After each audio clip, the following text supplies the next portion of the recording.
O Evangelho segundo o Espiritismo, capítulo 4. Ninguém pode ver o reino de Deus se não nascer de novo. Ressurreição e reencarnação. Os laços de família são fortalecidos pela reencarnação e rompidos pela unicidade de existência. Instruções dos Espíritos, limites da encarnação, a necessidade da encarnação. 1. E veio Jesus para os lados de Cesareia de Filipe, e interrogou seus discípulos, dizendo: Quem dizem os homens que é o Filho do Homem? E eles responderam: uns dizem que é João Batista, mas outros que é Elias, e outros que Jeremias ou alguns dos profetas. Disse-lhes Jesus: E vós, quem dizeis que sou eu? Respondendo Simão Pedro, disse: Tu és o Cristo, Filho do Deus vivo. E respondendo Jesus, lhe disse: Bem-aventurado és, Simão, filho de Jonas, porque não foi a carne e o sangue que te revelaram isso, mas sim meu Pai, que está nos céus. Mateus 16, 13 e 17. 2. E chegou a Herodes, o tetrarca, notícia de tudo o que Jesus obrava, e ficou como suspenso, porque diziam uns: é João que ressurgiu dos mortos, e outros: é Elias que apareceu, e outros: é um dos antigos profetas que ressuscitou. Então disse Herodes: eu mandei degolar a João. Quem é, pois, este, de quem ouço semelhantes coisas? E buscava a ocasião de o ver. Marcos, 6, 14 e 15, Lucas, 9, 7 e 9. 3. Após a transfiguração. E os discípulos lhe perguntaram, dizendo: Pois por que dizem os escribas que importa vir Elias primeiro? Mas ele, respondendo, lhes disse: Elias certamente há de vir, e restabelecerá todas as coisas. Digo-vos, porém, que Elias já veio, e eles não o conheceram, antes fizeram dele quanto quiseram. Assim também o Filho do Homem há de padecer às suas mãos. Então compreenderão os discípulos que de João Batista é que ele lhes falara.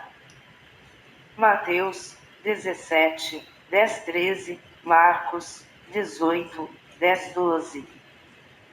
Ressurreição e reencarnação 4. A reencarnação fazia parte dos dogmas judeus, sob o nome de ressurreição. Somente os saduceus, que pensavam que tudo acabava com a morte, não acreditavam nela. As ideias dos judeus sobre essa questão, como sobre muitas outras, não estavam claramente definidas, porque só tinham noções vagas e incompletas sobre a alma e sua ligação com o corpo.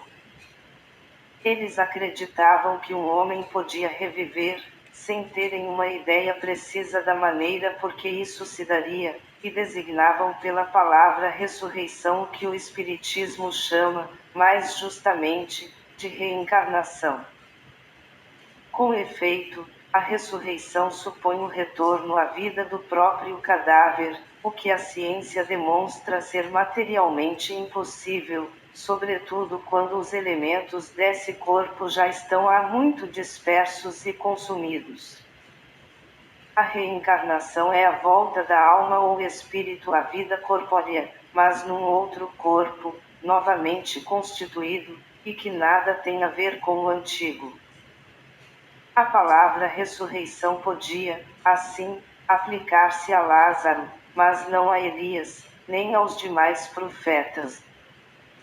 Se, portanto, segundo sua crença, João Batista era Elias, o corpo de João não podia ser o de Elias, pois que João tinha sido visto criança e seus pais eram conhecidos. João podia ser, pois, Elias reencarnado, mas não ressuscitado. 5. E havia um homem dentre os fariseus, por nome Nicodemos, senador dos judeus. Este, uma noite, veio buscar a Jesus, e disse-lhe: Rabi, sabemos que és mestre, vindo da parte de Deus, porque ninguém pode fazer estes milagres que tu fezes, se Deus não estiver com ele. Jesus respondeu e lhe disse: na verdade te digo que não pode ver o reino de Deus, senão aquele que renascer de novo. Nicodemos lhe disse: como pode um homem nascer, sendo velho? Porventura pode entrar no ventre de sua mãe e nascer outra vez?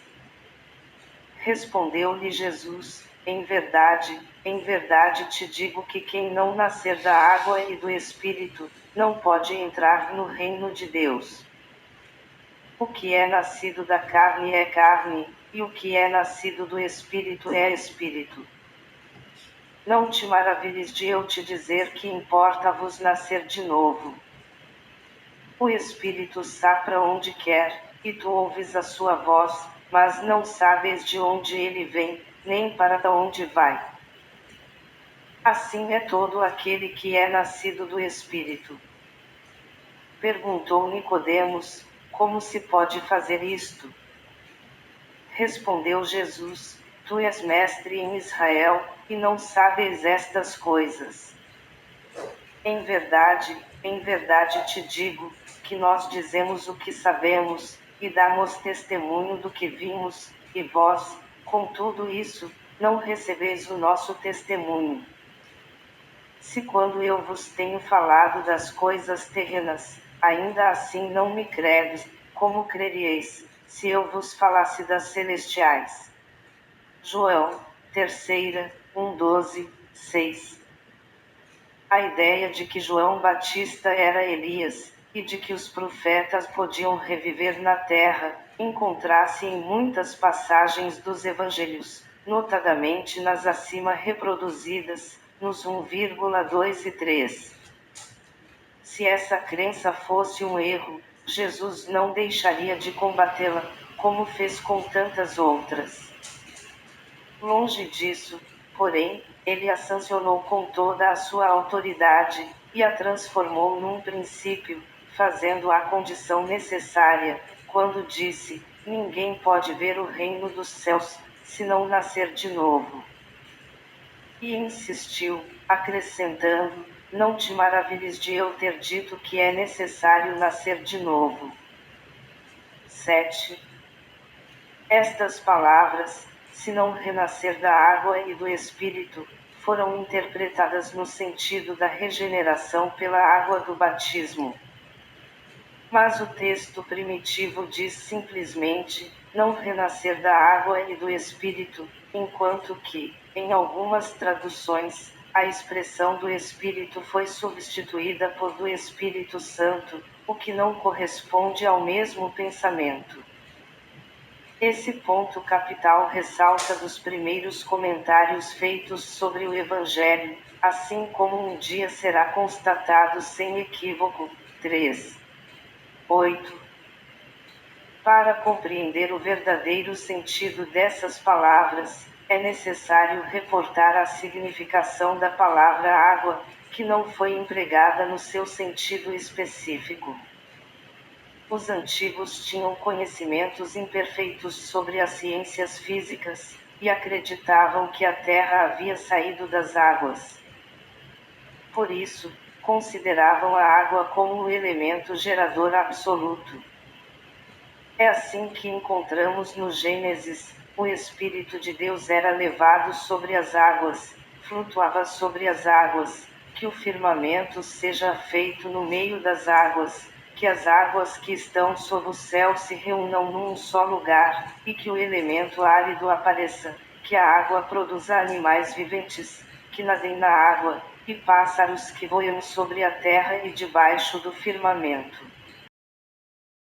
Conforme essa crença, a água se transformará no símbolo da natureza material, como o Espírito o era da natureza inteligente. Essas palavras, se o homem não renascer da água e do Espírito ou na água e no Espírito, significam, pois, se o homem não renascer com o corpo e a alma. Neste sentido é que foram compreendido no princípio. Esta interpretação se justifica, aliás, por estas outras palavras: o que é nascido da carne é carne, e o que é nascido do Espírito é Espírito. Jesus faz aqui uma distinção positiva entre o Espírito e o corpo. O que é nascido da carne é carne, indica claramente que o corpo procede apenas do corpo, e que o Espírito é independente dele. Muito obrigado.